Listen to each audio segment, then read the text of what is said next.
Okay, mechanism of impulse conduction. आज हम impulse conduction के बारे में पढ़ने जा रहे हैं।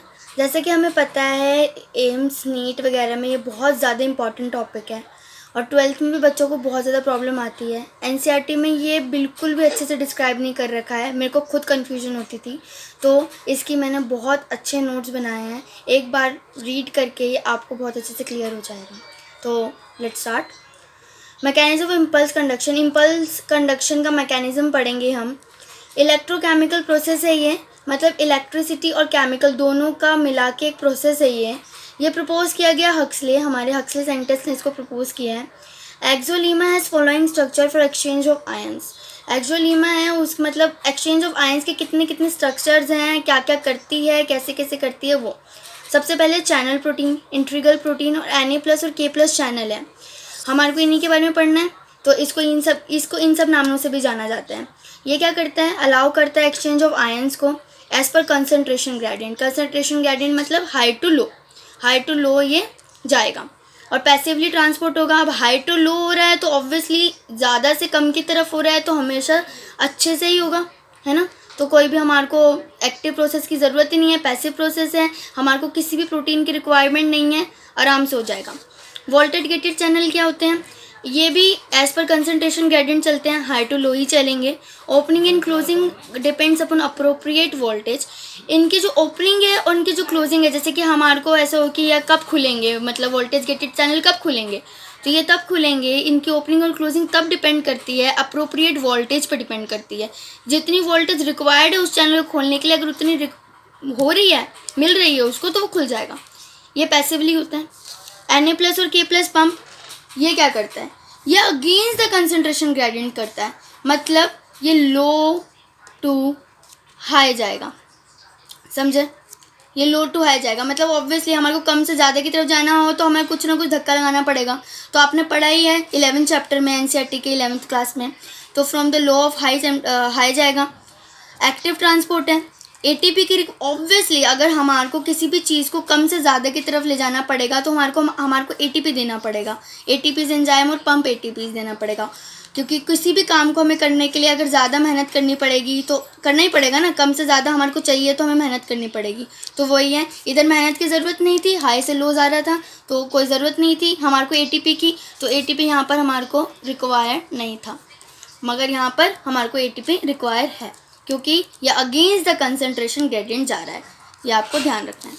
अब हमारे को कुछ बेसिक टर्म्स हैं जो इसमें मेरे यूज़ होगी। वो एक्सोलीमा क्या होता है पता ही होगा आपको, वैसे तो the plasma membrane of an axon होता है ऑब्वियसली। ECF क्या होता है, एक्स्ट्रा सेलुलर फ्लूइड होता है, ये भी पता ही होगा। ICF इंट्रा सेलुलर फ्लूइड, मतलब फ्लूइड, और इंट्रा मतलब सेल के अंदर का फ्लूइड, है ना। ओके, अब स्टेप्स ऑफ इम्पल्स कंडक्शन क्या क्या हैं। स्टेप्स ऑफ इम्पल्स कंडक्शन है पोलराइज, डीपोलराइज और रीपोलराइज। अब जैसे कि मुझे भी बहुत ज़्यादा कन्फ्यूजन होती है पोलराइज और डीपोलराइज में।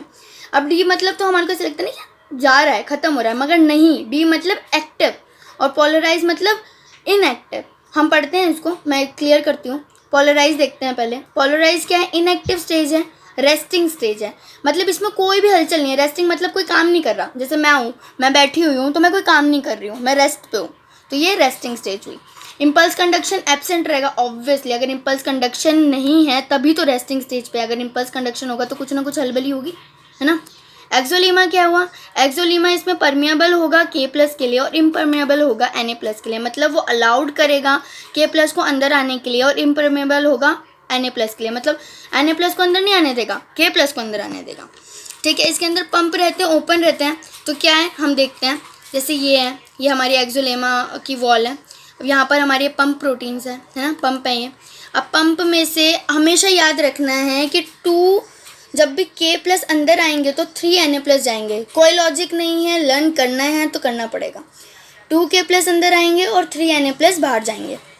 अब ऑब्वियसली 3 बाहर ज़्यादा है Na+, तो बाहर एक्स्ट्रा सेलुलर फ्लूइड जो होगा वो पॉजिटिव हो जाएगा, बाहर की लेयर पॉजिटिव हो जाएगी और अंदर नेगेटिव हो जाएगा, क्योंकि कम आ रहा है ना, खुद देखो ना। और इंट्रा सेलुलर फ्लूइड जो होगा वो नेगेटिव रहेगा, ठीक है।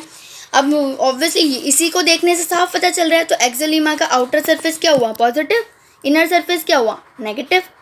पोटेंशियल क्या हुआ, रेस्टिंग पोटेंशियल है, क्योंकि कोई नहीं हो रही, कोई हलचल नहीं हो रही, कोई कुछ नहीं कर रहा है, पॉजिटिव बाहर है, अंदर उतना ही नेगेटिव है, कुछ नहीं है, तो रेस्टिंग है।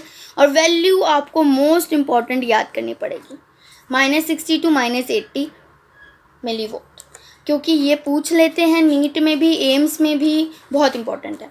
अब डीपोलराइज बिल्कुल इसका अपोजिट है, कुछ नहीं है, सिंपल है, इसमें इनएक्टिव था, इसमें एक्टिव रहेगा। अब इम्पल्स कंडक्शन प्रेजेंट है तो तभी एक्टिव है। एक्सोलीमा Na+ के लिए परमिएबल रहेगा और K+ के लिए इम्परमेबल रहेगा। हमेशा ये याद रख लो कि पोलराइज मुझे याद करना है और उसका अपोजिट डीपोलराइज्ड है। पंप क्लोज रहेंगे और Na+ voltage gated channel open रहेगा, तो ऑब्वियसली Na+ को अंदर आने की परमिशन दे दी है इसने, तो वो ओपन है। ये कुछ है ही नहीं, बहुत ईजी है। अब बाहर का जो एक्स्ट्रा सेलुलर फ्लूइड है वो नेगेटिव हो गया, इंट्रा सेलुलर फ्लूइड पॉजिटिव हो गया, दिख ही रहा है। पंप क्लोज रहेंगे हमारे, क्लोज है। एक्सोलीमा आउटर सरफेस नेगेटिव रहेगा, इनर सरफेस पॉजिटिव रहेगा। पोटेंशियल एक्टिव रहेगा, क्योंकि देखो ना, अंदर से बाहर जा रहा है, बाहर नेगेटिव हो गया, पॉजिटिव हो गया, तो एक्टिव हुआ, एक्शन हुआ, स्पाइक पोटेंशियल है, इसको तीनों कहते हैं, वैसे मोस्टली एक्टिव यूज़ करते हैं। वैल्यू +30 मिलीवोल्ट, ठीक है। अब रीपोलराइज क्या है, हमारे को जानना था। रीपोलराइज क्या है? कुछ नहीं है, रीपोलराइज पोलराइज्ड ही है। मतलब पोलराइज की नेक्स्ट, मतलब पोलराइज जैसा ये सेम टू सेम पोलराइज, मतलब आपको पोलराइज अगर डीपोलराइज होता है ना तो बाद में वो रीपोलराइज हो जाता है, बिल्कुल सेम है। तो देखो, देखते हैं हम। रीपोलराइज में कंडक्शन एब्सेंट है, पोलराइज में भी कंडक्शन क्या थी, एब्सेंट थी। पंप ओपन है, उसमें भी पंप क्या थे, ओपन थे। K+ voltage gated channel open है इसके अंदर। एक्सोलीमा Na+ के लिए इम्परमेबल और K+ के लिए परमेबल, बिल्कुल सेम पोलराइज की तरह। एक्सोलीमा पॉजिटिव आउटर सरफेस में, इनर सरफेस में नेगेटिव, सिर्फ यही है। बहुत इंपॉर्टेंट, बहुत इजी। अब मैं इसका पूरा ब्रीफ आपको दिखा देती हूँ, जो कि नीट में इस तरीके से क्वेश्चन पूछे जाते हैं, तो वो मैं आपको बता देती हूँ। अब ये देखो, एक्सोलीमा की मैंने लेयर बनाई, मैंने पूरा नहीं डायग्राम बनाया, मैंने नॉर्मल बनाया। ये ABC मैंने मेंशन कर रखा है। अब ये पोलराइज स्टेट में है, मतलब पॉजिटिव मतलब बाहर Na+ ज़्यादा होगा और K+ अंदर होगा, तो पॉजिटिव बिल्कुल रेस्टिंग स्टेज पे है, ठीक है। ये किस में है, रेस्टिंग स्टेज में, ठीक है। उसके बाद नेक्स्ट मैंने इम्पल्स जनरेट किया, कहाँ पर, A पे। अब A पे इम्पल्स जनरेट किया तो क्या हुआ, डीपोलराइज हुआ। डीपोलराइज की क्या कंडीशन थी, बाहर नेगेटिव अंदर पॉजिटिव, मतलब अंदर Na+ ज़्यादा आएंगे, तो वही हुआ। और साथ वाला जो होगा वो अब चेंज होता रहेगा। अब देखो, एरो इस तरीके से चलता है। अब देखो नेक्स्ट स्टेज में हमारे को दिख रहा है ये हमारा रीपोलराइज होगा। ऑब्वियसली जब इधर ट्रांसफ़र हो गई है इम्पल्स, अब इम्पल्स इधर ट्रांसफर होगी ना, तो डीपोलराइज किस में हो जाएगा, रीपोलराइज में। बिल्कुल पोलराइज कैसी होगी, ठीक है। और ये नेगेटिव पॉजिटिव, ये डीपोलराइज हो गया। और सी पे कोई फ़र्क नहीं पड़ा, क्योंकि कोई जनरेट की नहीं है इम्पल्स। अगर मैं इधर से इधर जनरेट करूँ इम्पल्स को, तब जा कर के होगा सी पे। अब ECF, ये इंपॉर्टेंट है। ECF क्या है, एक्स्ट्रा सेलुलर फ्लूइड है। ये Na+ के लिए ज़्यादा रहता है 10 टाइम्स K+ से, और इंट्रा सेलुलर फ्लूइड K+ का ज़्यादा रहता है Na+ से 20 टाइम्स। तो थैंक यू। अगर आपको वीडियो पसंद आई तो लाइक, शेयर एंड कमेंट करें।